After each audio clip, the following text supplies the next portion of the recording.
games that are going to be coming up tonight, and a little bit about that, maybe make a prediction or two. But we do have a special guest. I want to welcome Morgan Smith to the studio. Of course, if you don't know, Morgan Smith has brought Texarkana Game Day to the area, and I think it's a tremendous thing that you're doing. Now, for those people out there that don't have any clue about what we're talking about, and there will be some of them out there, tell us, what is Texarkana Game Day?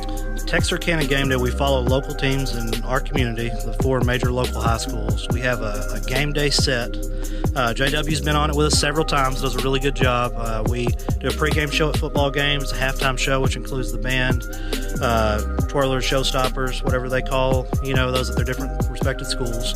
Then we do a postgame show. We interview all the players.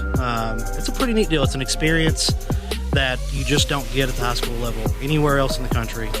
We've looked. We're doing something really unique right here in Texarkana. And during the week, we're constantly posting highlights from the other smaller schools. If you're interested in sports at all, go follow our Texarkana Game Day Facebook page. It's in my opinion, not just because we started it's snowballed into something much bigger than I ever expected. Expectations were not this big. You're on Facebook, but you also YouTube? Yeah, we have a YouTube account, Texarkana Game Day, Instagram, Texarkana Game Day, Twitter, same thing. Well, if you haven't seen it, especially during the pregame before the games are concerned, it's kind of patterned after the ESPN College Game Day, where they got the studio set and they got 3 or 4 guys up there and they're hyping the game. You got great interviews, and so that's kind of the feeling of it. But you're doing a lot more than just covering football. Right. So we will have our first volleyball game this week, I think at Liberty Islo on Tuesday, which will be live streamed, possibly have commentary on it as well, but we'll be taking all that video footage we have. Of course you can watch it live, but we'll be taking that, putting highlights out. We have a highlight video that comes out every week of what all has happened the week before, including football games. We released one last night for the PG Atlanta. And I'm really excited about basketball season. I don't know a whole lot about volleyball, but we're definitely going to get them the coverage they deserve. But basketball season's kind of my thing. I'm ready to get indoors, not so hot or cold, and we'll watch these hoopers in the area. There's going to be a lot of highlights for that. And we've had we have the big game day set, which is like between 12 and 13 feet long. I mean, it is massive in person. We have another Red River's building us another one right now, and it'll be perfect for indoor sports and even at football games. It's still going to be between 8 and 10 feet long. Just going to be really light, all one piece, much easier to move around. And then plans are we'll have another one made that will be a 2-man one. The second one will be a 3 to 5 man, but just be much smaller and lighter. Man, it's exciting. I mean, we have a lot invested in it, but I don't consider an investment in your community, a bad investment. You know what I mean? You guys, you highlight the student athletes, the players, the cheerleaders, the drill teams, everything. They get highlighted, and it gets them so pumped and so excited to be on the program or to be shown on the program. Yeah, and like I said, high school level, where do you find this?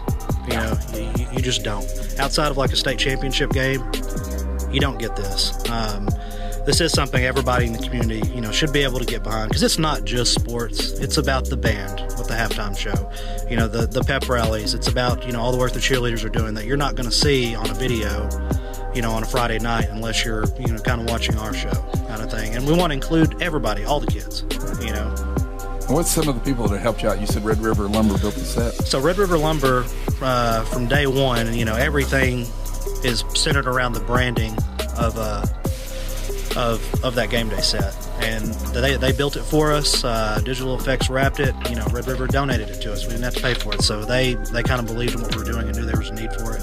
Texarkana Emergency Center from day one, has been a sponsor for it and really helped us out, and not only just been a sponsor, but Dr. Young and his staff, every time we have an MVP award given out, they show up.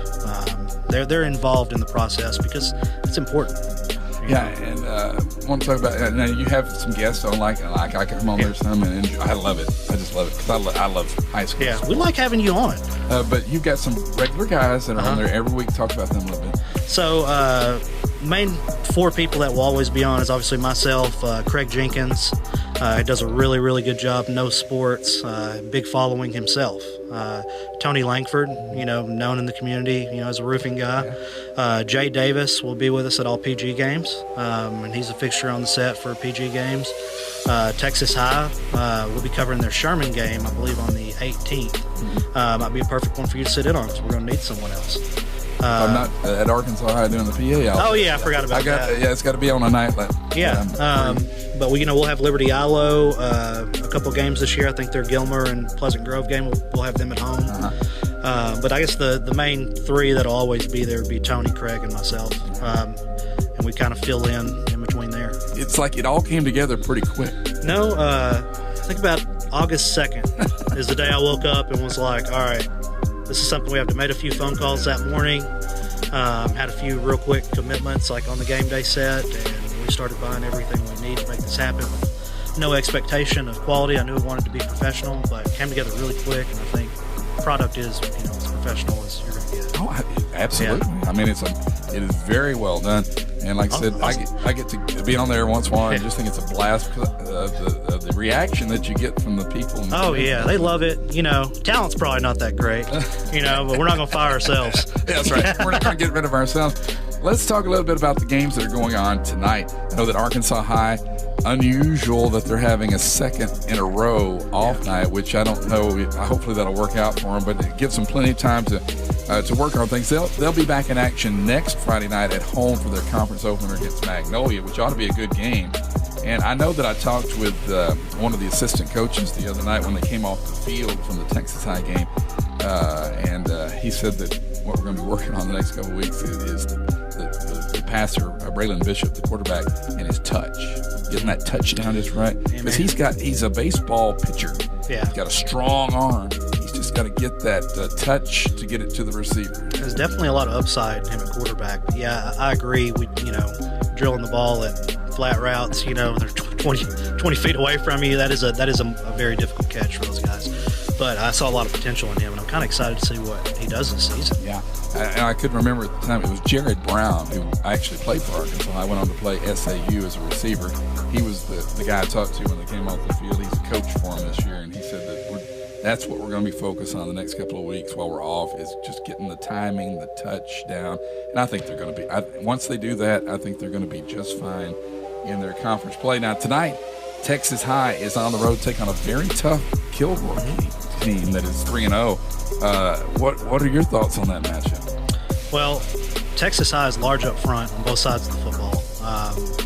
Seeing them play Arkansas High, watching some of the Liberty Ilo football game, some of the film of it, I mean, the athletes they have are just unbelievable. Now, I don't know how healthy the team is right now coming out of that Liberty Ilo game, but I haven't seen Kilgore play, but from what I've seen from Texas High, there's not an obvious weakness on that team.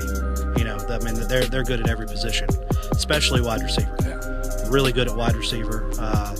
You have Clayton Smith on one side of the defensive end, on one side of the defense, Jalen Green on the other. Jalen Green had a huge football game against Liberty Ilo. I'm not going to bet against Texas High. Yeah. I'll tell you that. It's going to be a really good game, I think, down there in Kilgore. Also, trying to avenge last year's loss is Pleasant Grove going on the road to take on Gladewater, and Gladewater can be surprisingly tough.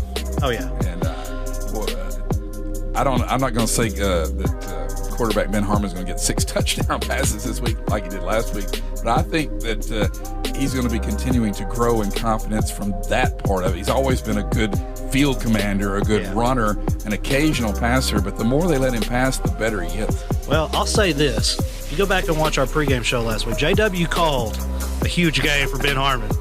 I don't know if you were thinking 6 touchdowns. No, I wasn't thinking 6 touchdowns. Yeah, you told me he was going to have a big game live on the air. So, tonight, I don't think this weather is going to make a difference in this football game. I think both of these are running teams. PG may throw the ball 10 times if they want to. I don't know if it's a have to. Gladewater's going to field a great team, but I think PG wins really big tonight. Yeah. And finally, it's a big rivalry game because these two teams have been playing each other for a long time. They're close to each other geographically. They don't like each other, to be honest with you. It's Liberty Ilo and the Atlanta Rabbits down in Atlanta. Well, I'll tell you this. Watching Atlanta the other night, now, PG is an unfair team for them to play, I would say, because PG is just so good right now. And I know Atlanta beat them last year, but What I saw from Atlanta the other night is they have a really good running back. Their middle linebacker, number 7, I don't know his name, I'm sorry, is a really good defender. Their defense as a whole gets to the ball quick. There's not hardly any arm tackles. I mean, they're swarming the football. So they have a great football team. Now, Liberty Ilo has played a tough schedule. Yes, they have. So tonight will kind of be a marker. Where are they really at, as a football team? First-year head coach Clint King has played, he's played Division up in Texas High. He's played the number 1 ranked team in the state in Carthage. He played Arkansas High's first football game, a lot of turnovers, sloppy football game. So this Atlanta game tonight, I think, will be a fair game for them, because after this game, it's not real fair. Yeah, for them. Go back to very, very tough. Yeah, it's just if listeners, just so you know, Liberty Ilo has game day certified, the toughest schedule in the state of Texas. Yeah, it's extremely tough, and I figured that Coach King is going to try to ease that back just a little bit, because I understand the benefits of a tough schedule, but sometimes you can kind of overdo it a little bit and make it really tough. But I look for a really competitive game tonight. Where are you guys going to be tonight, Texarkana game day? So we'll be in Gladewater. We'll head out, early afternoon and get down there, get set up, grab some dinner, and be ready to watch some football tonight. What time y'all going to go on Facebook? We'll be live at 6 o'clock, just like normal. All right. Yeah. So there you go. Be sure and check that out. Hey, be sure and check out Texarkana Game Day. It is new, it's innovative, it's exciting, and it's for the kids. And we thank you so much. Appreciate it. For doing that, and thank you so much for coming in. And get out and support your favorite team tonight. And good luck to all the area teams. Join us again next Friday evening. We'll have another edition of Pigskin Report right here on mypigradio.com. My name is KJ Hicks. I play fullback and free safety, class of 2020. My name's Connor Stanfield, offensive line, grad 2020. Lana Jackson, defensive end, class of 2021. Marcus Burris, defensive end, class of 2021. Jamie Lewis, defensive end and right guard, class of 2020. Dylan Hopkins, play receiver and inside linebacker, class of 2020. Sergio Rodriguez, receiver, corner, 2020. Bruce Garrett, running back, class of 2020. Jackson Cobb, receiver and corner, class of 2020. My name is Ben Harmon, quarterback, class of 2020. Nick Martin, running back, outside backer, 2021.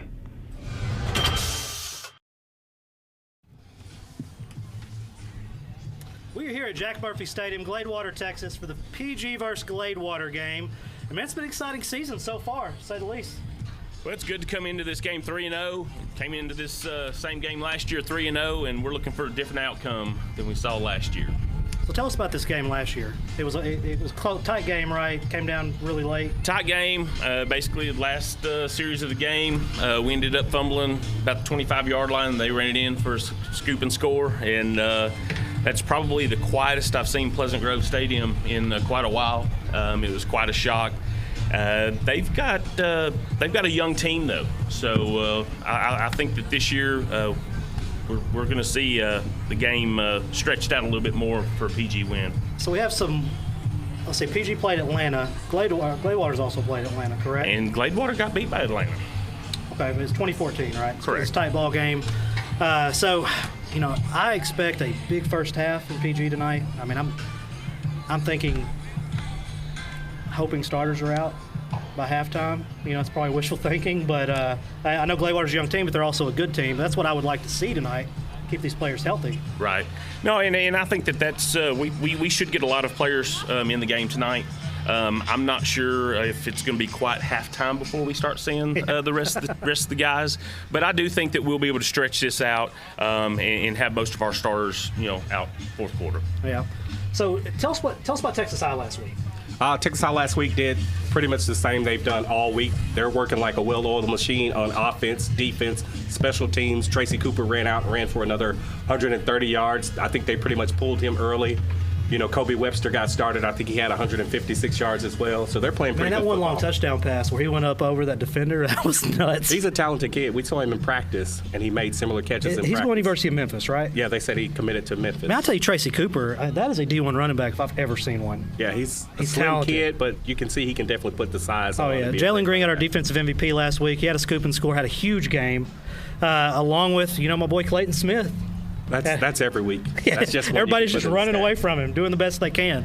But man, it's finally not hot. Give us the weather update, Craig. I'm sorry, I was going to start with that. We won't start with the weather. Let's lay off of that this week. As long as it's cool, we'll enjoy it. It's definitely a cool day. Yeah, thank goodness. So it looks like we're going to get to bypass the rain. Excited about that. Absolutely. So let's talk some local teams where they're playing. Before we do that, I just want to thank State Bank has came on as a presenting sponsor with us for this year, so you'll be seeing a lot of content from them, and we want to personally thank them along with Texarkana Emergency Center, and of course this is the TXK Marketing Video Production. Texas High is going to be at Kilgore tonight. Kilgore's 3-0. Texas High had one loss on the season, but I'm telling you, I've been to these practices at Texas High. They are huge up front on both sides of the football. It's just a battle of two good teams. Kilgore 3-0. They hadn't played the same teams. Texas High lost early in a game that they could have won. They had a couple of penalties on long runs. It was a Division I 6A school too. I mean, it was much larger. And I think with a Texas High win this week, they're going to get on the radar. I think Kilgore is probably overlooking them, and Texas High, I think they're ready to play. Coach Stanford, watching the film and seeing what happened against LE. It was tough last week to find a spot you can be like, man, that's what we need to work on, but Stanford's doing a great job. Yeah, he's coaching them up really well. Defense is playing well, like I said. Offense, they're just hitting on all cylinders, I said earlier. I would not want to play Texas High right now. I mean, especially if you're having to drive all the way from Dallas to Texarkana. I definitely wouldn't want to. Yeah. Liberty Ilo is playing Atlanta tonight, looking to get their first win on the season. They've had a really tough schedule this year. I think tonight will be, in my opinion, a great indicative of how good are they. LA's a great team. Yeah. I mean, they have probably two of the best running backs in Northeast Texas. It's just a matter of them not shooting themselves in their foot, per se, and putting everything together, getting Shannon Roy to complete some passes downfield. If you watch the Texas High game, you can see he made some explosive plays, runs of 20 yards, 30 yards. It's just a matter of putting everything together, minimizing the penalties, and making the plays and stuff they need to win. So they had Arkansas High first week. Didn't go as planned. They just didn't play a real good game. I mean, Arkansas High, I think, had 3 drives that started within at least 10-yard line. Yeah. It's just tough to win with that happening. I'm not sure if this is order. Then they went and played Carthage. And, that is just a tough game. Yeah, I mean, I don't even, when's the last time somebody won in Carthage? It's been a while. Been a long time. Been a long time. And the rest, I mean, they have certified the toughest schedule in the state of Texas. Easily. They play, I think, 9 top 10 teams, and they play the top 3 in 4A Division I and the number 1 in 4A Division II. That's in their district. It's just a tough schedule. I think they'll definitely have a shot tonight. It's 2 teams that are trying to get wins, that are still, building their team, since it's still early in the season. But I think tonight they definitely have a chance against Atlanta. I was kind of impressed with Atlanta, what I saw. Their running back's really good. Number 7, their middle linebacker's really good. They weren't missing a lot of tackles. I mean, normally guys bounce off Bruce, and I just wasn't seeing that very often. Well, and they finished the game. That's what impresses me about a team. When they get down, as long as they're staying in the game, they were still playing hard towards the end. Good. So, what other games do we have just right around the area that we can quickly speak on? We got about 45 seconds. Well, we have Gilmer and Carthage. That's going to be a huge game. I don't even know. Where's it being played at? It's in Carthage tonight. Oh, it's in Carthage? Yes. I was about to say, we came through Gilmer, and I felt like they were playing in Gilmer. I would have seen it, and the Chicks Choctaw women would not be here if they were playing in Gilmer. We have DeKalb and Dangerfield as well. Oh, DeKalb's undefeated. Dangerfield's always good. And we have a lot to talk about tonight then. I don't know how I didn't know Gilmer and Carthage were playing. Yeah, that game has always been big. They played the last several years. They played it in Longview a couple of years in a row because of the crowd size, and they kind of went to a home-and-home look.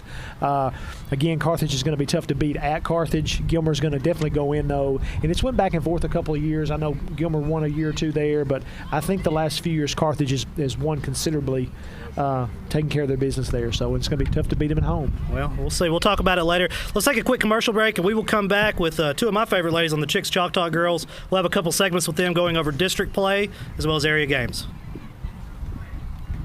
Find yourself in need of emergency care, come see us at Texarkana Emergency Center.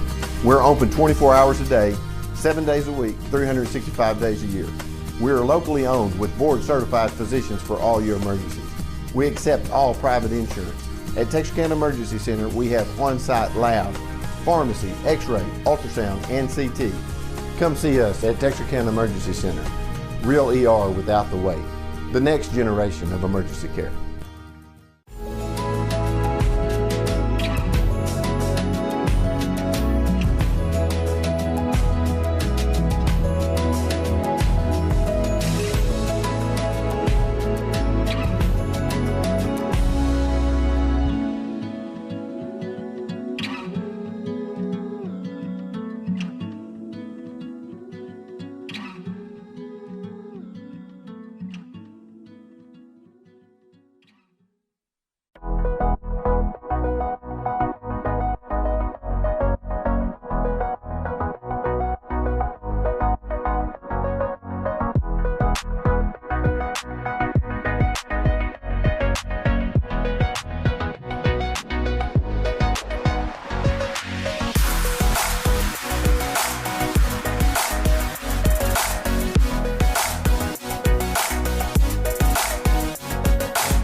We're back from Jack V. Murphy Stadium with two of my favorite people, the Chicks Chalk Talk Girls.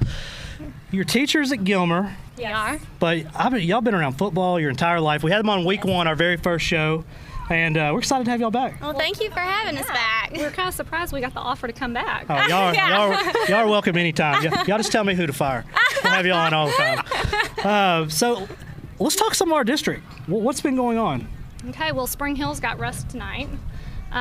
Spring Hill, they've taken some tough losses, but they've actually managed to put some points on the board. I saw they had a shutout last week against White Oak. Smoked the Oak. So they're having a little bit of momentum going in tonight, which is huge. Now, Rusk is 0-3, so I'm actually calling Spring Hill in this game. Good. Yeah, I'm taking Spring Hill. I think it's still going to be close, 35-8. Was Johnny Levere there? Are they throwing the ball a lot more? Way more spread than before, yeah. So kind of give me some idea of what kind of players PG might be seeing in the last game of the season against Spring Hill. They're really athletic. They got like a Jamario Thomas back there. I would love to say Spring Hill would have a Jamario Thomas. I don't think that's probably in the cards for Spring Hill. If you don't know who Jamario Thomas is, Google him. Yes. He will pop up, I promise. Yeah, I don't think there's any Brandon Carters or anything like that on their offensive line. Okay. So, it's... All right, it's just a rebuilding kind of time for him. I think so. I know Levere's going to do a really good job there. He do a great job. And the high school coaches are at the junior high level working on his program from the 7th grade level up, so I wouldn't be surprised if he turns it around pretty quickly. Great. Right. Who else we got?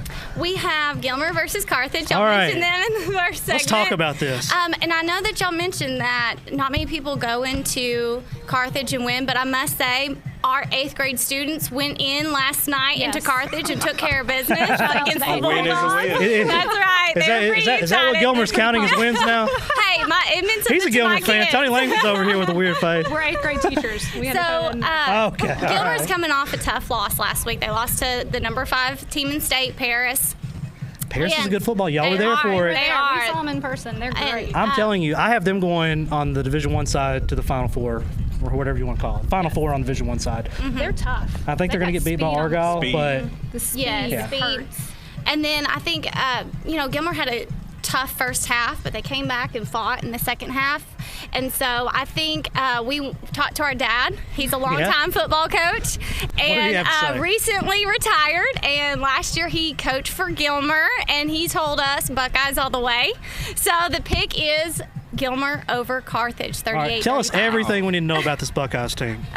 Well, they have their quarterback back for another year. Okay. Mason Hurd is getting all the number 1 reps, and you can see that they have a little bit more experience now in the system with him full time, getting all the number 1 and they're going to be much improved. Their offense is not an easy one to run. It takes a long time to master that program. So now that he's got all those reps all last spring, that's going to help them tremendously. So are they kind of a balance, or are they throwing the ball like we're kind of used to seeing them all the time? They throw a lot of RPOs, run pass options. Okay, so they're getting the athletes out in space and utilizing them. Absolutely. And they have a good running back too. All right, Greg, that doesn't sound like anything you know anything about. Throwing the ball, getting people out in space. Well, I watched Craig's highlight film. It's pretty terrific. It's pretty short. It was so short you could put it on an Instagram story. We talk about this every week. We're going to have to post some highlights. I need to see it. I've seen a highlight. I've seen a negative punt return highlight. Positive yardage. Wait. It wasn't a lot. He caught the ball and ran backwards. 7 yards. But they punted from the 40 to this end, so. A player would have made a play. I did, 7 yards. It's in the record books. So y'all are taking Gilmer. What do you think the score is going to be? 38-35. It's going to be close. It's going to be close. So we've been kind of reading up a little bit on this Carthage game. So we're really, really excited about it. We have some big stuff planned for it. The school does as well. 6'7", 346-pound offensive lineman at Carthage. The running back is a D1 player. The quarterback's a D1 player, but he'll play wide receiver at the next level, supposedly. They have a wide receiver who's D1. I think in that PG Carthage game, there'll be 11 D1 they have on the field. athletes all over the field. They're big, they're strong, they're fast. So it's going to be a really great game between Pleasant Grove and Carthage in the future. So you think Gilmer's going to go to Carthage and win 38-35? Does this have anything to do with your teachers at Gilmer? Maybe. Nothing. Maybe. Nothing at all. We believe. They don't want those teaching contracts to expire. They can go anywhere they want. They know everybody. Y'all come to Pleasant Grove. We can get you a job up there. Those are kids that I taught a couple of years ago, so I'm rooting for them. Tony, you think that's a fair assessment, 38-35? Tony Langford calls 45-21 Carthage. He said Gilmer sucks. No, I'm just kidding. Well, I don't have Gilmer winning that game. It's not a knock on Gilmer. Carthage is just good. Sometimes the team's just better than you are. I think they could beat teams up in a higher district, up to 5A, 6A, or whatever they are. Yeah. I think they could move up and win some games. Oh, yeah. Carthage has a machine going right now. Who else we got? We got Liberty Ilo in Atlanta. Y'all mentioned them earlier. Yeah. And how Liberty Ilo is on a 3-game skid right now, but their schedule has been tough. But Atlanta's has been tough, too. They've played Pleasant Grove. They played Gladewater. They beat Gladewater. And they have played Gilmer. Yeah. And they got beat by Gilmer. So, they've had a tough schedule as well. So we're calling this the game of the Warriors. They're willing to play anyone, and they're not scared. I'm telling everyone, Liberty Ilo, might not have won a game this year, but they're not a bad football team. No. It would be tough for any team to win with that schedule they have. They're playing a up a division, playing Texas High, who's got a really good football team. Mm-hmm. They played Carthage. There aren't too many teams in the state are going to beat Carthage. Mm-hmm. It's just I'm excited to see what they do against a like opponent. You can sit there and see that they're 0-3, but if you watch them on tape and watch those running backs and those players, they play the entire game. They run hard, they get after it. It's just they haven't been able to put it all together. I really think that schedule is going to pay them dividends down the road. If they can get into the playoffs, it's going to be easier the first couple rounds for them. And honestly, it's going to play dividends for both teams. Yeah. Atlanta's schedule as well, and their district play, it's going to help them a lot as well. Yeah. I think last week Texas High they're just really good. I think that snowball effect kind of took place. Mm-hmm. Nothing went their way. Yeah. And not taking nothing away from Texas High, played really, really well. You put them in that position to score 63 points or whatever it was. But Liberty Ilo, I think we get the dub tonight. That's what I'm hoping for. But Atlanta's pretty good. I've got Atlanta in this game. Do you have Atlanta? I've got Atlanta. I'm taking Liberty Ilo. I'm going 32-21. Mm-hmm. 32-21. Atlanta's good. We'll see. I got Liberty Ilo. We'll follow up with this after the game. See who's right. Who do you have? You hadn't said. I said Atlanta. Atlanta. This might be the last time y'all are on the show. No, we're Atlanta fans too. Atlanta's closer to Gilmer. Yeah, Atlanta's close to Gilmer. That's what it is. It's all about proximity. Let's do this. Let's go real quick commercial break. We'll be right back. Talk with them about my Lobos. See where they're playing at tonight. They have a really big game. Mm-hmm. Can't wait to talk about that. We'll be right back.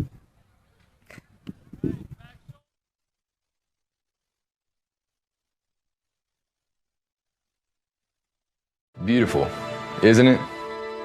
Beautiful, handcrafted stone is our passion, and we ensure our customers receive the quality they deserve. We stand by our word we stand by our products, services, and work that we do. Our team of experienced craftsmen and product experts have been perfecting the craft of fabricating and installing stone since 1998. Visit the Design Center at Red River Lumber to see the many beautiful stone options available for your next project. A strong work ethic takes pride in a job well done. This is the kind of person you need. Express Employment Professionals can help because we understand what it takes to hire good people. It takes real people, real interviews. We find good people, matching the right skills for the right jobs. Express knows jobs. Get to know Express. Go to expresspros.com to find a location near you. Is your business the best that it can be? Let us take it to the next level with our wide range of professional services. Media management, digital marketing, promotional items, geofencing, artwork, and videography. Let us help you be seen. We are TXK Marketing. We are TXK Marketing.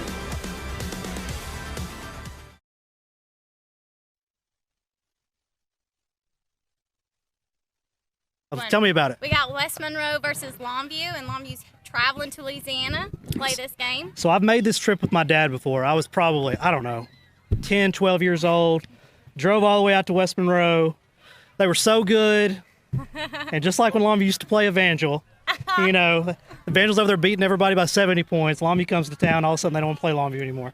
Yeah. So make an argument for West Monroe, because y'all were trying to a minute ago when we were off camera. In the break, we were trying to make the argument. West Monroe is ranked number 3 in state. It is Louisiana. So that's the caveat. But they are a traditional powerhouse in Louisiana. I still think Longview's going to win big in this game. They are going to be well coached. West Monroe's going to be well coached. They have good athletes with speed that can pretty much match up with Longview for a time. Yeah. But I think Longview had a rough week offensively last week. It was just a fluke kind of thing. And they're going to come out with something to prove. We're talking about how I watched the game on TV. Haynes didn't have a good first half, I would say. Yeah. They still scored like 50 points. Yeah. And they didn't. By the score, you wouldn't. Isn't it nice when you have an off week and you're still putting 50 on the board? Yeah. Well, that's how good this kid is. Nice. But on national television, I did kind of feel bad for him. He was just a little off. I don't know what his final numbers end up being, but I'm sure he had a huge game. And I think he's going to showcase tonight why that was just a fluke. And I bet they are completely focused in, zeroed in, and they're going to take care of it. And you can best believe West Monroe's going to be focused in on getting some of those turnovers, because if they have any offense compared to what John Tyler had, this will be a totally different ball game. Let me tell you something, though. Longview's defense has given up 14 points this year. Wow. Yeah. Tonight it'll be more. Two back-to-back shutouts. I don't know.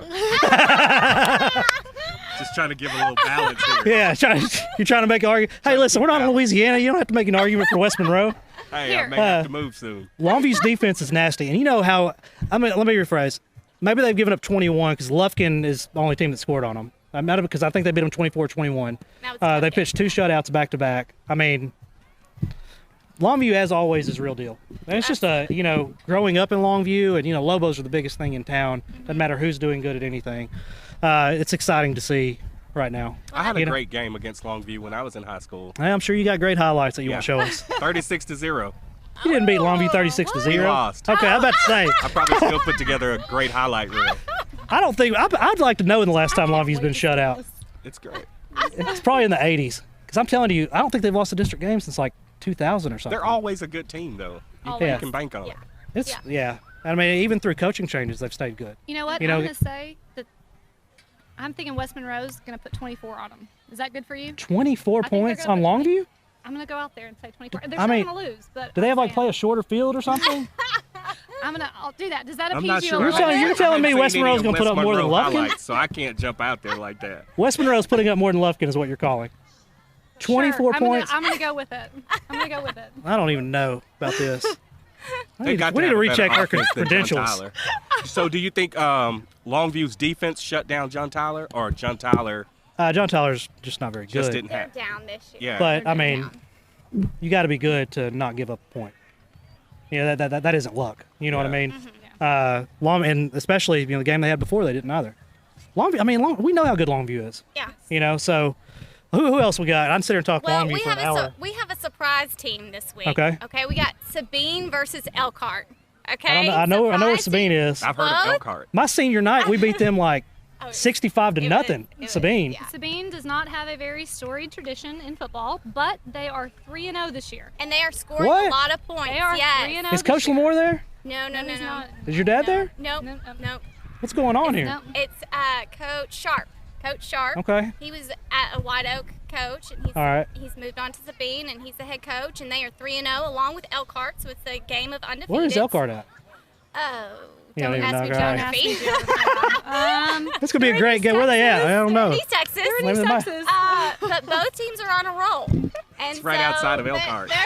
They're looking to continue their winning ways, and I think Sabine's going to get the win. I think it's going to propel them into their Okay. open week, and that's going to help them gain momentum. They have for history with district. Sabine. We do. So- Now, I will say, I'm looking forward to the Tenaha St. Augustine game because just Tenaha. Tenaha's always good. Talk about a team that's always good. And both of those teams are putting up some monster points this year. So I think it's going to be a good one. And Tenaha's typically always been a running offense. They must be putting up some crazy rushing yards. They are. Well, they're putting up some crazy points. I know that. You have any idea? Give us some. Well, I know that. Oh gosh, I'm trying to remember because I know who are they playing again? St. Augustine beat Garrison 70-something to 7. I Wow. mean, and I think with Tenaha, they've beaten someone like 49-0. I mean, they're putting up big points. Big points. So it's going to be either who has the ball the most, time of possession, turnovers, or it's just going to be the opposite, and it's going to be defensive juggernaut. Who knows? But who knows? I'm going to go with the points on this one. Who do y'all have in that game? I'm going Tenaha. And I'm going to go with the surprise of St. Augustine. I don't know. I've never heard of St. Augustine, so I'm always going to go with Tenaha. I know all about Tenaha. In the front yard. All right. Well, hey, we appreciate y'all coming on. Catch back with us post game, and don't try to change your picks on us either. All right, we'll see how y'all do. It's in print. We have record. All right, let's go to commercial break. We'll be right back.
As the kids say, chopping it up. We're back. We added Todd Marshall.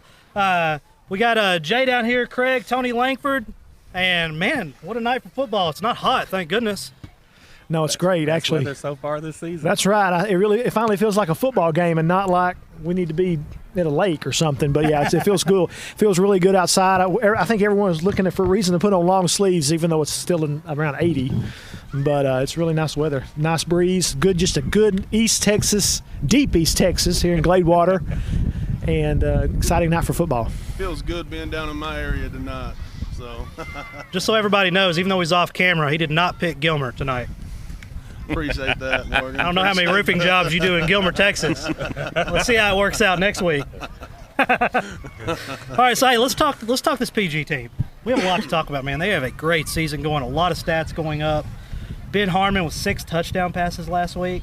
I mean, my goodness. School record. I was looking at somebody posted the list of scoring TDs in a game, and you only see his name now. Yeah, first, second, third. Efficient is a great word to use. I think he was 7 for 9, and then 6 of those went for TDs, so pretty efficient.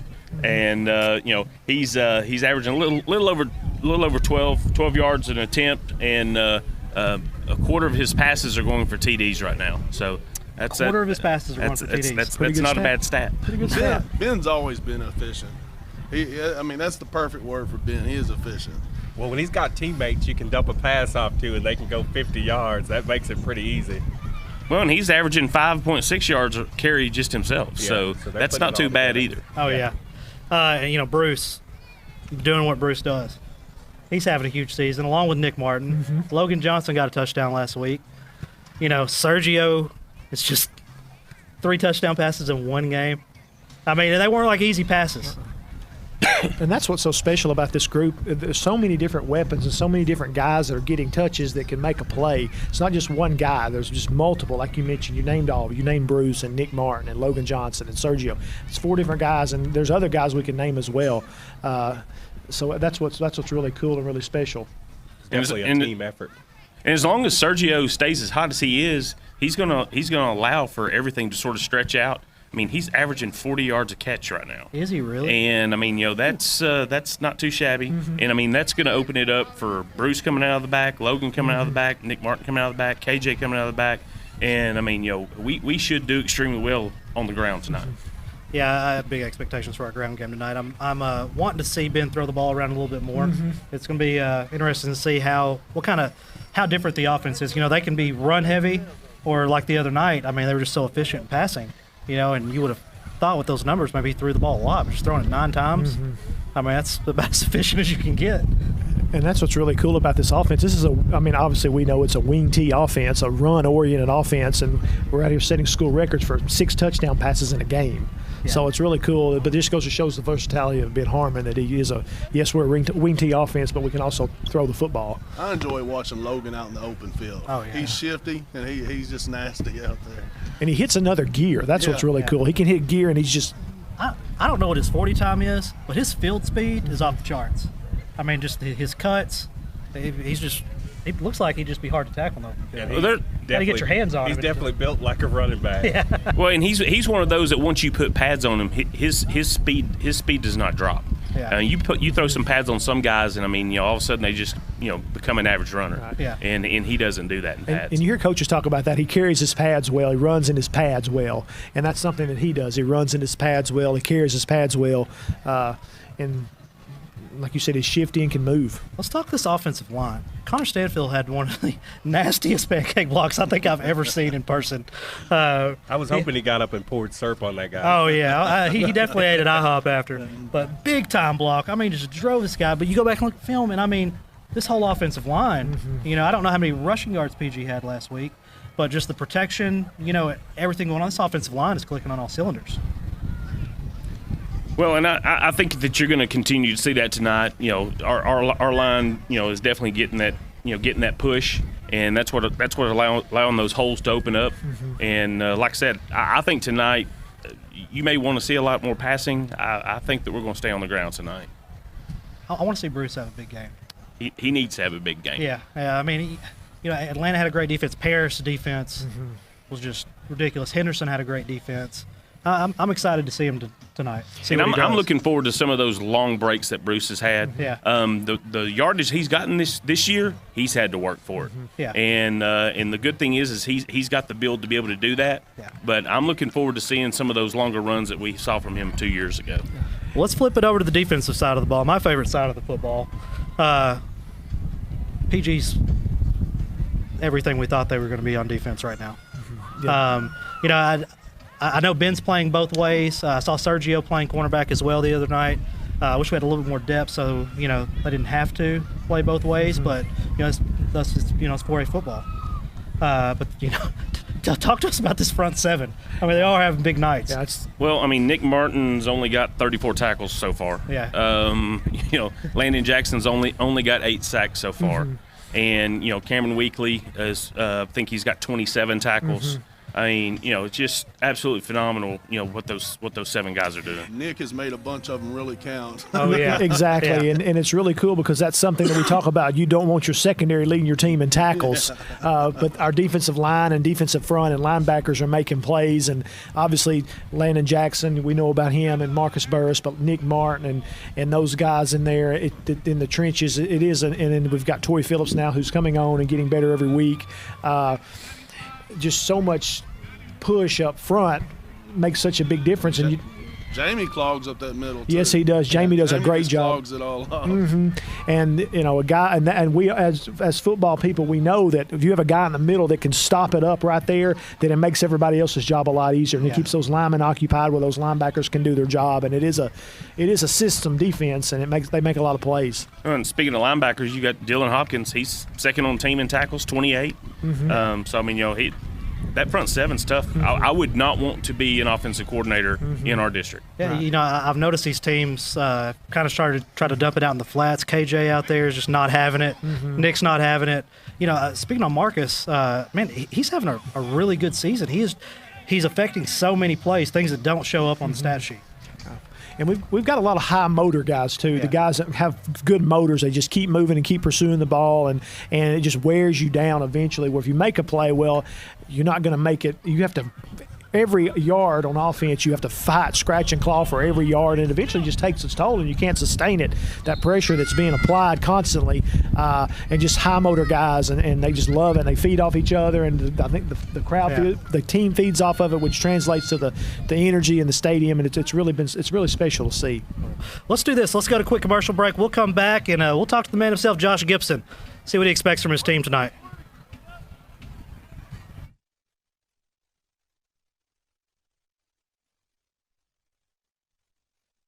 Find yourself in need of emergency care, come see us at Texarkana Emergency Center. We're open 24 hours a day, 7 days a week, 365 days a year. We are locally owned with board-certified physicians for all your emergencies. We accept all private insurance. At Texarkana Emergency Center, we have on-site lab, pharmacy, x-ray, ultrasound, and CT. Come see us at Texarkana Emergency Center. Real ER without the wait. The next generation of emergency care.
We are back from Jack V. Murphy Stadium in Gladewater, Texas.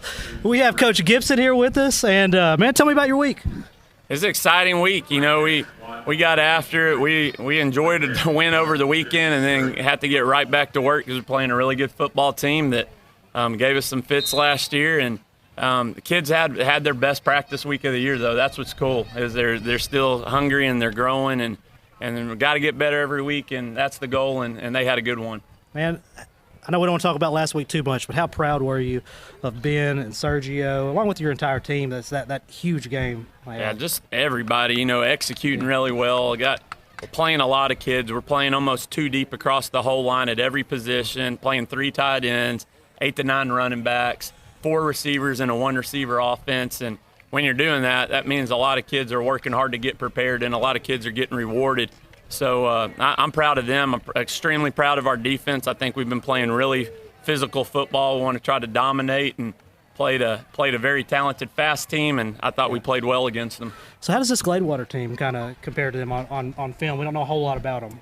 They're similar to Atlanta in the fact that they have a few kids that can run. I mean, they're running backs that get in open space and they're gone. And you saw it last year in our game. We had trouble containing one of them. Big plays in the passing game, similar to us. They're going to run the football, power football, midline veer, which kind of confuses you just like we do with 3 running backs. It's a very similar team to us in that respect, but I think they're a really dangerous team like Atlanta is too. And I know the score ended up being a little more lopsided in that Atlanta game, but this is a really good football team, and you can't take them for granted, that's for sure. Well, your offense, after a week like last week, looks like it's hitting on all cylinders. Defense is playing well. What was the main thing you worked on this week? Technique, getting better technique-wise. We're playing good football scheme-wise, schematically. Kids are getting better and they're growing, and so when you're playing good football, there's always something to work on, and technique's it for us right now. We got to play lower on both offense and defensive line, and so we'll clean up some things there. We can read things a little bit quicker at inside linebacker, outside linebacker, but those guys are playing hard and they're playing fast. So when all you have to do is adjust techniques, and you don't have to adjust attitude, you don't have to adjust effort, we're in a good spot and can focus on that, and then add a little bit more scheme each week too. Go ahead, Jay. Well, it looks like they're going to be a little bit younger than what we faced last year. And, looking back at their game last week, they actually had a sophomore quarterback starting over a quarterback that started 10 games for them last year. Yep. And so that just speaks to his quality of play. Yep. I mean, how do you prepare for a quarterback that you really haven't seen yet, and know that he's replaced a 10-game starter from last year? Yeah, he's special. Their sophomore class in itself is extremely special. One of the best football teams I've seen in middle school, and when they were in 9th grade last year, they played with a couple of those 9th graders up, so they're going to be good here for a while. But, a lot of their skill kids, they were here last year. Their line kids on the O-line and D-line, some of those guys are new. And but overall, Coach Berry says the same thing. They're a young team. They've got a chance to grow the next 2 years. Preparing for that kid, I think just the fact that we've played dual threat kids, we've played kids that can throw the ball, can run the ball, and played really good quarterbacks, and those opponents prepare us for a weapon like we're going to face tonight. Last year in this game, you guys had a late, it was a really late loss in the game. Did you feel like you had to do any more coaching on staying focused this week as a reminder? No, we really don't focus much on the past. After something happens, I think our mentality is we can come to practice each day and play it like it's a state championship, regardless of what happens the week before. After a big win, that's what keeps us grounded. And after a loss, you put that stuff to bed, and you still got to go to work and grow. And so that's just our mindset. And really didn't even talk about last year. I mean, next to at all with the kids. And it's just because it's a new year, it's a new team, and we got to worry about us and play the best we can play. And we'll be fine with ourselves if we do that, win or lose. And I think our kids are playing really confident right now, and then they had a great week of work, and we told them that, and so they've got something to believe in. Absolutely. Who do you look to have a big night tonight on the offensive side of the football? Heck, every one of them. They better have a big night. Our linemen have to get up there and take a step technically. They've been playing really hard, and I think they want to dominate. They want to have a breakout game where they just kind of roll somebody. So I'm looking for those guys to really step up. Which is gonna give the backs opportunities to run physically, run hard, and get after it. In the passing game, we still got to be big. We got to have some big time passing plays to keep us balanced, and it helps open up the run. And then on defensively, it's the same thing. If we have 9 guys that play well and 2 guys that don't, we're going to be in trouble. Yeah. I love seeing the other team's punter on the field. Yeah. But one thing that I have been surprised is our turnovers. And I really anticipated us seeing a few more turnovers come our way this year. And I know the ball's got to bounce the right way since it's not round. But, I mean, what do you have any concerns that we're not getting turnovers? No, I think I don't know in the passing game if we've given up 12 completions in 3 games. So there's not a lot of balls that are in the air. We fought for some last week and got pass interference plays, but we haven't been burned deep. I mean, you hadn't seen that, which is a really good sign from the secondary. And then so many sacks and so much pressure and tackles behind the line. I'm satisfied with that. And, I think turnovers are great, but if we can get them 3 and out, that's the same thing. We're getting that ball back. We just got a little bit further to go. It's a beautiful night here. Do you feel that's going to help your team as it not being as hot to keep your players stay fresh a little bit longer? Yeah, I think that's going to help both teams, just the fact not having to worry about cramping up as much. I mean, it has to be 35 degrees cooler than that first game of the year at Paris when it was just so hot. The heat index was up, and we've got a nice breeze and cool weather, and I think it makes it more fun. It makes it more fun for the fans. They don't want to sit in 105 degrees in humidity, and so I can agree it's a with better that. game atmosphere, and I think it'll behoove both teams just as much equally. This is a great football area too, Coach. Yeah. Heck yeah. This is where I grew up watching Gilmer and Gladewater, and that was rough growing up. That was nice. It was. Yeah. I know it's been said that it's hard to coach your team up on homecoming week, but I mean, is there any difference when you come in on somebody's homecoming? No, I mean, kids didn't even know it's their homecoming until they saw the girls in the dresses, and they're going to take care of everything between 7 and 7:30 when we're inside, so it doesn't affect our warm-ups. It won't affect the game, and so you just go business as usual. And if there would have been a delay or if they would have had a longer halftime, we would have talked about that. But taking care of everything pregame, and they didn't know. They showed up and said, hey, is this our homecoming or a lot of girls in dresses? Like, you guys are smart guys, man. Well, Coach, we'll let you get back to it. We'll go to commercial break here in just a second. Before we do, we have a premiere coming Sunday night at, I believe, 8 p.m. It's called State of Mind, short documentary featuring Coach Josh Gibson, taking him through a day in his life during tour days. And as someone who's seen it, it is really, really good. Put it on your calendar. You're going to want to watch it. I think a lot of people are going to be impressed by you. I appreciate that. Thank you. You're Thanks welcome. for covering us. Let's go to commercial break. All right, see you guys. All right, man. Have a big one tonight. Have a good day, man. Good game. Take it to him, Coach.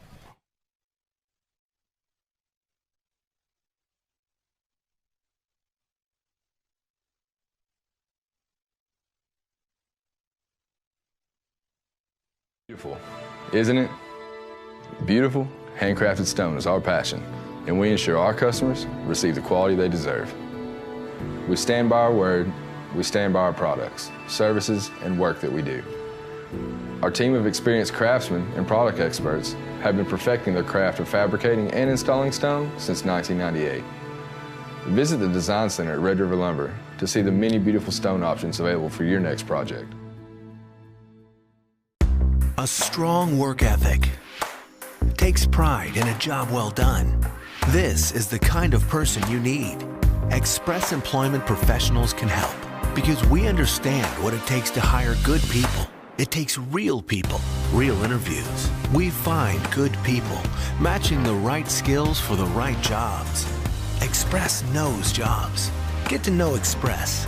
Go to expresspros.com to find a location near you. Is your business the best that it can be? Let us take it to the next level with our wide range of professional services. Media management, digital marketing, Promotional items, Geofencing. artwork, and videography. Let us help you be seen. We are TXK Marketing. We are TXK Marketing.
comfortable enough to go. All right, we are back. We got Mr. Pearl here. We are at Jack V. Murphy Stadium, and I'll get that right at some point tonight out here in Gladewater. Appreciate you coming. Do you make all the football games? Every one of them. I love it. Everyone. I try to make as much as I can just to support our kids and our coaches and our it's a lot of fun. It's kind of what I do. Great. Man, what else is going on at PG right now? Well, y'all got a ton of stuff going on. I'm always getting press releases. A lot of stuff going on. We are, just feels like a lot of momentum with the Pleasant Grove Independent School District right now. We have our jazz band program led by Mr. Ed Grissom, and it's in its second year, but we have 5 students who made all region, and they'll be competing this weekend to hopefully make some noise there in the regional competition. We have, and I want to recognize them, Kane Bailey, Caden Dawson, Tia Jamison, Casey Tupperville, and Colin Watkins, because they work really hard, but that program in 1 year is really, really good. Hopefully we have an opportunity to cover them or hear them soon. Yeah. Because they're really good. Our varsity volleyball team, our high school volleyball teams beat Mount Vernon earlier in the week. JV and freshmen won the Spring Hill tournament. Middle school beat North Lamar. The A teams beat North Lamar earlier in the week, and then went over to Texas Middle School last weekend and won the Texas Middle School volleyball tournament. That's awesome. And then tennis defeated Arkansas last night. A lot of W's is what I'm hearing. A lot of W's. We love those. We love winning. I think winning breeds winning, and winning is contagious. Oh yeah. And that's just the culture in Pleasant Grove, and it's really something special to be a part of. Man, so I know you have some staff being recognized this week, and it's really unique.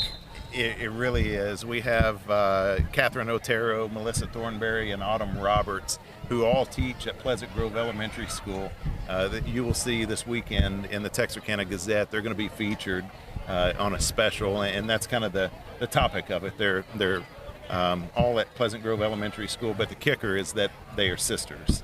And it's really neat to have that sibling, component to one campus. But I do want to recognize Principal Chad Blaine and Assistant Principal Natalie Reeves and what they have done at Pleasant Grove Elementary School to build and assemble really a staff of rock stars over there for our students up through second grade at the elementary school. And so there is certainly peace in knowing that we have a teaching staff that I'll put up against anybody's teaching staff at those grade levels. Chad's a great guy. Chad was principal of pretty much all my boys. He coached one of my boys in baseball. Just an even keel, easy going, nice guy, man. He is, and PGYA. He is very, very important to PGYA, and anyway, we're very blessed to have him on our team. Hey, I know y'all have a great staff, but your kids are doing great things, not only in PG but around the community. I know they have kind of a lot of stuff coming up. Yes, well, and I'll talk about 2 things with the community. One is with our PG Connection. I gave them a plug last week, but they are really a special group. It's our parent-teacher organization or association. Hold on. Does Layla Hazen get a parking spot? I think she does. What do you got to do to get a parking spot? I think you have to win the auction at Culinary Uncorked. Now I'll bid you next year, Layla. Okay. I don't know if I can afford to. I know I can't afford to, actually. But we the fair is in town this week, and it's kind of a big deal in Texarkana. And so I talk about taking care of our staff, winning the state championship and taking care of our staff. Well, PG Connection on Wednesday, they brought corn dogs, cotton candy, all the fair food to Pleasant Grove High School for our staff to enjoy. And so we're really pleased about that. And then I want to, in terms of community, I want to talk about Zane Henry. Zane Henry is a 9th grade student at Pleasant Grove High School, and he is working toward his Eagle Scout, and he had to do a community service project. Well, he wanted to put a sensory room in the intermediate school to help kids out. And so he fundraised, and put the room in, and he had $4,000 left over at the end of the project. And just this week, he came up and he wanted to give the $4,000 to the school district to use for to purchase more equipment for our special needs students. Wow! And you know what? I remember when I was the ninth grader, and I know I didn't have $4,000 when I was the ninth grader. No, I didn't. But that's awesome. You know, that shows Zane's heart, and that shows the heart of his parents. Oh yeah. And it's just really special what he has done and the contribution that he made to the intermediate school, but also it's going to live on with other students. Oh yeah, that is great character. Great character. Well, and Mr. Pirtle, one of the things that I'm always impressed with the district is the fact that our leadership is always challenging themselves as well. I'm fortunate enough to be in the same leadership Texarkana class with you. We just finished our retreat, but tell us a little bit about what your school board's doing right now. Well, we have 3 school board members currently at Tassatasby in Dallas, receiving training, developing their skills and their understanding of education so that they can be, better, more informed board members. And in that, now I will tell you that our school board is filled with really phenomenal people. We have Dr. Mark Addington, Ross Serene, Lori Sun, Fred Meisenheimer, Kathleen Young, Amy Dameron, and Chris Barker, sorry. And they love Pleasant Grove. They love the Hawks. They love what happens in our school district. They support us. And this wouldn't be possible without them. And they make decisions based on what is best for our students. That's the question they ask. What is best for our students? And that's what they're going to support. Yeah, I know Fred and Lori personally, and I can speak. They're really, really good people. A little fun fact. I believe Fred Meisenheimer, our board president, is from Gladewater, Texas. Is he really? I think he's a graduate. Is he here tonight? He is at I'm Tassatasby going to tonight. find him. But well, let's do this. I appreciate you having you on. We'll have him on a little bit later. Let's go ahead and take a quick commercial break as I get ready for, I'm assuming, their homecoming festivities.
We're back from Jack V. Murphy Stadium, and I didn't even have to look out here in Gladewater, Texas. Took me enough times. So this segment, let's talk about some area games. I want to start with this Texas High at Kilgore. Texas High is looking really, really good this year. I know it's your alma mater. Breon Sellers looked like a big-time quarterback last week. But tell me about this receiver. I mean, he had a huge game. Kobe Webster, he's the receiver that any team would love to have. When we watched him in practice, the thing that I noticed most about him is how he can adjust to the football. You'll have some kids go out on a deep route and they won't adjust to the pass.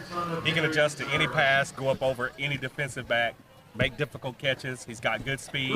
He's just a great player. Yeah. This one particular play, he went up just over the defender.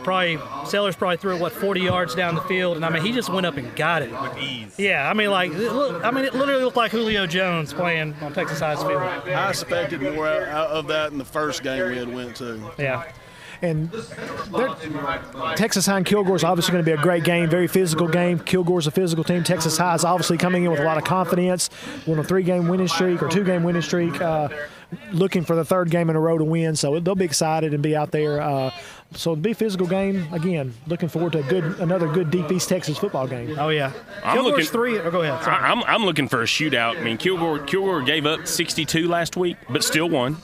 I think Texas High is going to have a lot of opportunities to get some points on the board, and I think their defense comes up and keeps Kilgore under their season average. Their front 7 on defense looks really, really good. I had lunch earlier this week with Billy Lavender, getting the update on the team, what we need to be looking for. And I mean, just the Coach Stanford, the techniques he has them going through, the different schemes they're working with right now, really complements the players they have. And they're playing some really good football teams. I mean, they're in big boy division. And Kilgore's 3-0. I just don't think they played anybody like Texas High. I mean, Texas High Texas is going to run the ball a lot, and I think they're going to try to keep Kilgore off the field a little bit. Yeah, it's an away game for them. They played that long away game in Dallas. So I'm excited to see how Texas High plays, especially after this game they had last week. They look like they could do no wrong. You know what I mean? It's going to be more of the same. Texas High is at least 3 deep at running back. If you look at their stats, Tracy Cooper will have the bulk of it, and then they'll fill in 2, maybe 3 different running backs after that, and they still are good runners. Well, I'm taking Texas High in that game. I think I'm taking Texas High by at least 2 touchdowns. Tracy Cooper, man, he's just what they have going on, and watching them practice, and what the coaches have going, the way they're utilizing their athletes. I know they're playing some great competition, but I just don't think Kilgore's played anybody like that. I think Kilgore gets their first loss, but I think it's going to be close. I mean, I think it'll break away late, but Texas High's definitely, in my opinion, taking it tonight. What do you think? I hate to be a homer, but I've got to go with the Tigers. Yeah.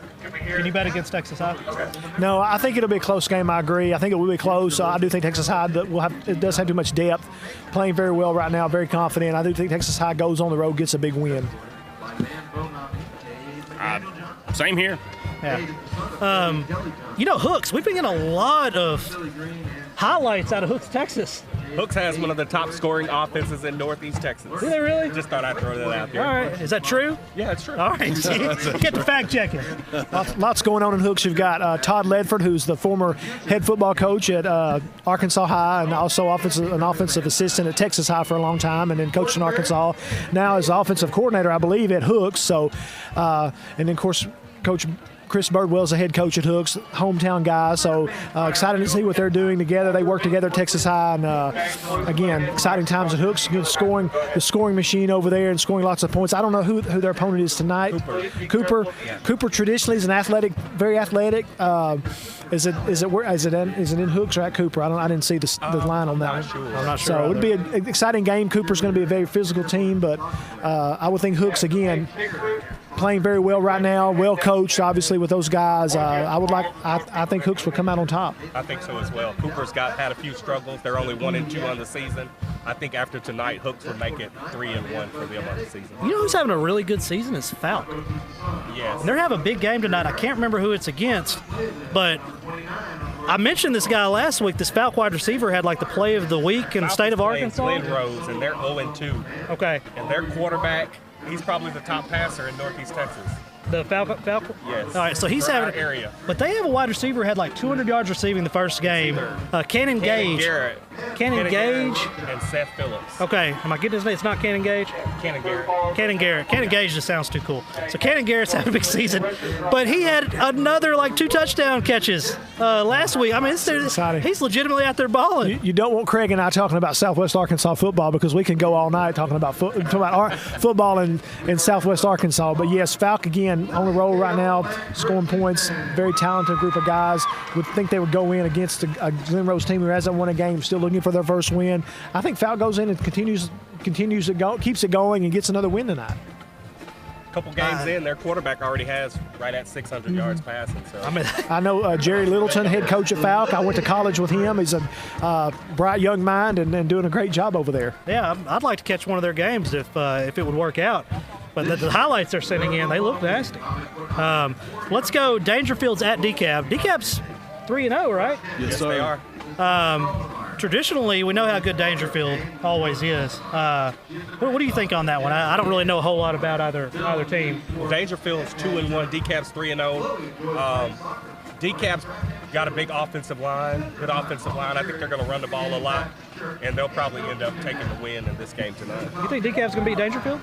I think so. I'm sorry, DeKalb. I'm going to take Dangerfield in this one. I got Dangerfield in the I just can't. I think you're going to take an L on that one.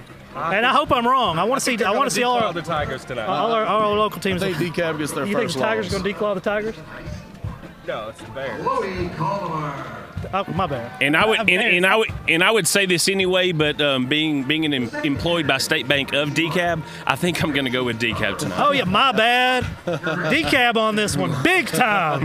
Shout out State Bank. It will be a very physical game. It would be a huge win for a DeKalb program to go in or to get a win at home over Dangerfield, a traditional powerhouse. And again, DeKalb has had several athletes come through the last few years, so I look for a close game. You know, I don't know. It's hard to say. I think I'll give the edge to DeKalb since it's a home game for them. I think they're up for it. That'll be a big win for them. So I'll take DeKalb in a close one. And this is a big rivalry game for both of them, so they'll both be up for this one. Let's run real quick. I want to get our district teams in. Liberty Ilo's at Atlanta. I think Liberty Ilo's gotten a bad rap just because their schedule is just brutal so far. What do you think tonight against Atlanta? I was impressed with Atlanta. I know the scoreboard didn't look very good, but I thought they played a pretty good football game against a really good football team in PG last week. Well, and I mentioned this earlier, there was no quit. So, I mean, I do think that Liberty Ilo is going to pull this one out, but they are going to have to play all 4 quarters to get it done tonight. Oh, I believe it. I think Coach King's going to have them up this week. He's, this is a tough schedule. Gilmer's at Carthage. I didn't know that when we showed up today, but Gilmer at Carthage. Chickasaw Girls, they took Gilmer by big, is what they said. What do y'all think? They're under contract to take. Oh, they are under contract. I'm not really sure about that one. Again, we talked about a little bit ago. I think going to Carthage, at Carthage, the way Carthage is playing right now, it's hard to pick against them. Guys, I'm going to pull for Gilmer every single time with my heart, but Carthage, 2 touchdowns by Tony Langford Roofing out of Gilmer, Texas. And takes I don't Carthage. think it matters if it was at home or on the road. I mean, I just think Carthage would beat them. Sorry, guys. Yeah, I'm gonna take Carthage. Hey, I'm going Carthage also. Of course, I'd love to see an upset. I don't want anybody to upset Carthage for October 4th. I want them to come. I want them to come to PG. I'm good with that as well. Unblemished. Let's talk about one of my favorite teams. Growing up in Longview, the Longview Lobos. They played on national television last week. Haynes had a tough first half, still put up like 50 points. I mean, they're going to West Monroe, and I was telling them earlier, I can remember my dad taking me to that game as a kid. And I was driving all the way to West Monroe and watching the Lobos play. And even then, Lobos wouldn't be ranked, and they would be, West Monroe would be ranked top in the state. And it was just a bloodbath. I mean, I don't know, it's just a different brand of football, but I just can't. It's the same way in baseball. A majors team in baseball, playing a majors team in Louisiana, we would go over there and 10-run rule them. Well, I think anytime you go from one state to the next, that enough is to get both teams up, and it doesn't matter what the record is, doesn't matter what the rankings are. So you guys saying football is better in Texas than Louisiana? Yes. I would say yes. I would think the LSU Tigers would have something to say about that. Oh, God. Well, that may be true, but how many players on the LSU roster are from Texas? So just throw that out there. Who dat? Oh, man, hush mouth. But I agree, there's a lot of pride in that. There's a lot of pride in your state because you're representing your state when you play an out-of-state opponent. It's at West Monroe, traditional powerhouse in Louisiana. Louisiana rules are different than Texas rules. They're federation, where Texas goes NCAA. I think the Lobos, though, just have too many weapons tonight. I think that's the difference. It's not it's the guys on the field, those 11, and I just think that Haynes King has a great game. They go into West Monroe, represent Texas, come back across the state line with a win. They pitched 2 back-to-back shutouts. Yeah. So, I mean, that size football. You think it's a close game? I think it is close. I do think it's close. I don't know enough about West Monroe. I don't either. I know what Longview can do. I know what the athletes, the way they're playing defense right now and the way the offensive capability of Longview. I wouldn't be surprised if Longview pulls away, and it is a little bit. I would say maybe 2 scores. I don't see it being a big blowout game, but I think it'll be close because there'll be a lot of emotion coming out. I don't believe it'll be a blowout either. I think Longview's going to try to come out of there uninjured. I wouldn't be surprised if I see the Lobos win by 10 to 14, 10 to 13, something like 10 to 13 points. It doesn't matter. I mean, you just want to get out of there. But I do think there's something to be said about going across the state line and playing in another state, in another state's home under those rules. The rules are just different. Yeah. You know, little things here and there. Speaking of different rules, Arkansas High is off this week. They'll have their first district game. Magnolia will be coming to Texarkana next week, I believe, on the 27th. So let's talk this PG game. PG Gladewater. You know, Gladewater came away with a W last year. How do you foresee it this game? Well, we talked a little bit about it. A little bit ago. I think last year Pleasant Grove did not play a very good game. They were had lots of turnovers and still had a chance to win at the end of the game. And Gladewater got away with the win. I think this will be again. Gladewater's ranked in 3A Division I. I think Pleasant Grove, though, obviously tonight is just going to, if they play well and execute, should take care of business tonight. I expect a physical game. I expect a good game, but I do think Pleasant Grove does get the win tonight and moves on to 3-0. Of course, I talked to Coach Gibson earlier, you know, just talking about how they did bring a sophomore, you know, to come start as quarterback, replacing a quarterback that started 10 games last year. I just don't think that he's seen the front seven that PG's bringing, and there's a good chance that we may see that second quarterback come into the game once we get that front seven. I mean, you know, I obviously like Ben Moore, but I like seeing him in. It means we're going to win, and he's throwing the ball around. I like it. Yeah. I think it's just going to be one of those tough ground and pound games. Yeah. I think we'll see a lot of Bruce Garrett on the ground. They will throw if the defense starts to come up close to stop the run game. But I think it'll be a close game, and it'll be a lot of ground and pound. I think Pleasant Grove is going to wear them out in the trenches, and I think it's going to be 2 or 3 touchdowns. Yeah. I do think it'll be a fast game because these are both traditionally run-oriented offenses, so it should be a quick game as far as the time on your watch. Hopefully it's a good, clean game. Again, these are 2 well-coached programs with 2 very good, successful and very talented head coaches and coaching staffs. Again, I hope to see that, and I think we'll get that tonight.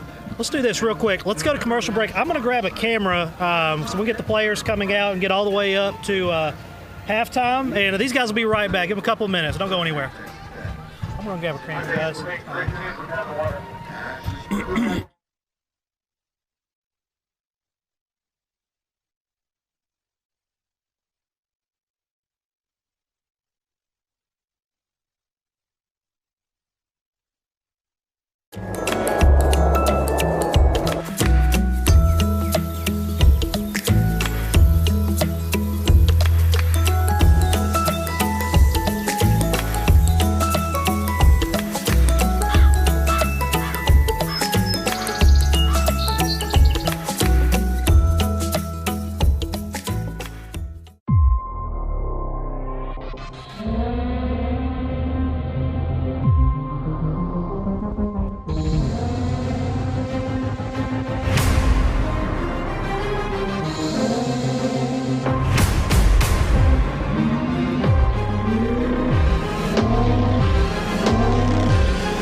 good as I think they are, how they're going to be able to handle Elijah Carter.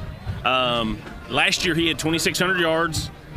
You and I argued a little bit before the session. I had 26 touchdowns. I think you said 24, but that's enough.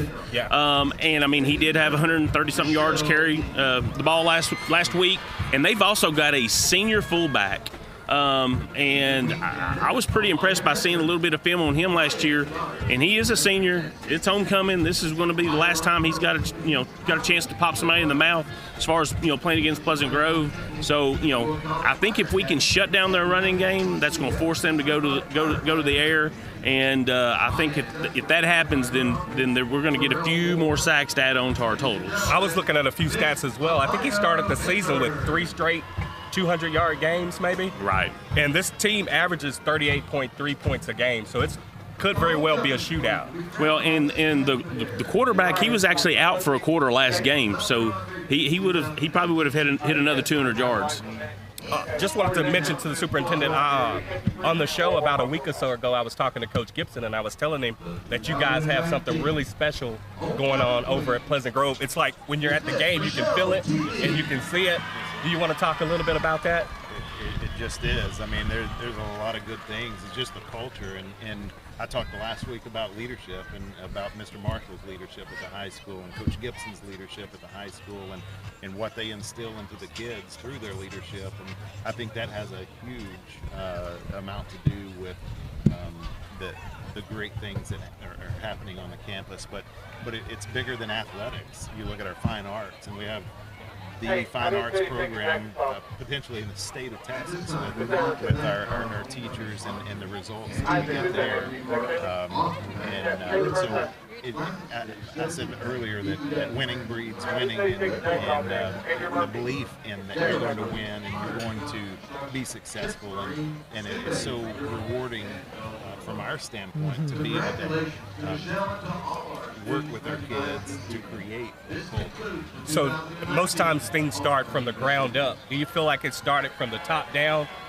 Because it seems like once you guys started getting really good in football and the younger kids started to look up to that, and it just changed everything in the community for you guys and at the schools for you guys? Well, I may let Mr. Marshall speak on that one because I've been here for 6 months, so I can't take any credit for a lot of this that's going on. But Mr. Marshall, you have Well, there's just so much pride in the community of Pleasant Grove and in these students and the expectation. There's a gold standard, is what we refer to it as, and it just starts with the families and in our community and just with these kids. When they come here, they expect to be the best, whether it's in athletics, if it's in fine arts, if it's in our CT and robotics and those areas. They expect to be the best. They expect to go to get academically to go to the best universities, because that's the standard that is instilled in them from home when they go to school, in elementary school, to intermediate school, to middle school, to high school.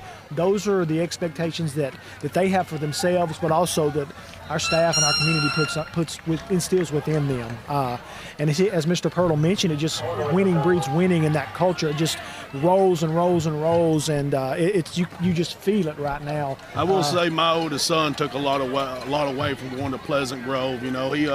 He started out in Gilmer and he went to Pleasant Grove, and now he graduated college in 3 years and got a scholarship to law school. And I credit a lot of that to what he learned in high school and the teaching and the support he had. I did a really good job over there. Well, I mean, you can just take a look at the stands. You've got basically 5 sections of stands up there, and we basically have 4.5 of them full. And we still got some folks trying to get into the gate. So the strong community support's out there, and there's a lot of pride within the district.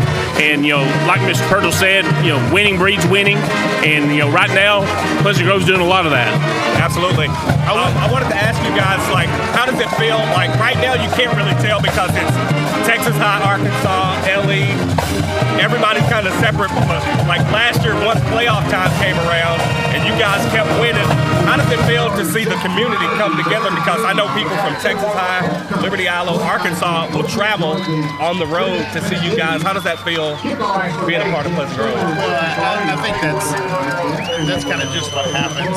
There are great educational institutions around Texarkana, no doubt about it, and there's a lot of success that happens for our kids around Texarkana. But I think the screen would be flipped if it was somebody else making the runs, and we would want to go support them because we all live in Texarkana. We're all Texarkana. Right. And so that's really what it's about. Yeah. Bigger picture than Pleasant Grove. So. Yeah. That's why I brought it up, because it's like a thing of beauty to go to a game and see people from different high schools, but we're all Texarkana. Right. Yeah. Absolutely. We'll take a look around and kind of see what's going on. The Hawks have already taken the field, so we're getting pretty close to kickoff.